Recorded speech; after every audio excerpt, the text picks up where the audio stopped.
પંચમ ગૃહના શ્રી વલ્લભજી મહારાજશ્રીનો પણ એક પ્રસંગ છે કે આપને શ્રી ગોકુલચંદ્રમાજી, જેને વૈષ્ણવો લાડથી ચંદબાવા પણ કહે છે, તેમની સેવામાં અનન્ય આસક્તિ હતી.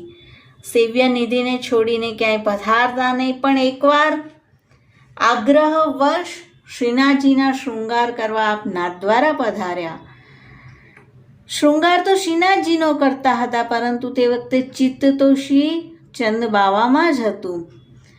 અને નિત્યક્રમ પ્રમાણે શૃંગાર ધર્યા પછી વેણુજી ધરાવા ગયા, ત્યારે શ્રીજી બાવાએ ચંદબાવાની જેમ બે શ્રી હસ્તમાં વેણુજી ન ધરતા આપના વર આતુર નયનમાંથી અશ્રુધારા વહેવા લાગી. શ્રીજી બાવા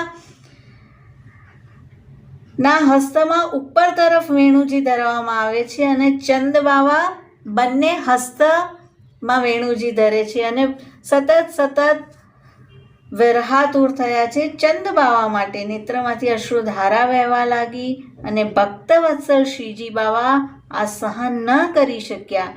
તત્કાળ શ્રી ગોકુલચંદ્રમાજી સ્વરૂપે દર્શન આપી બે શ્રી હસ્તમાં વેણુજી અંગીકાર કરવાની કૃપા કરી અને શ્રી વલ્લભજી મહારાજ ભાવ વિભોર બની ગયા.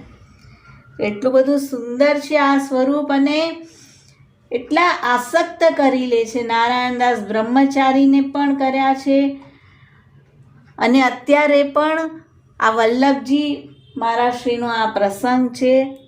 પંચમ નિધિ સ્વરૂપ કે જે હાલ કામવાન બિરાજી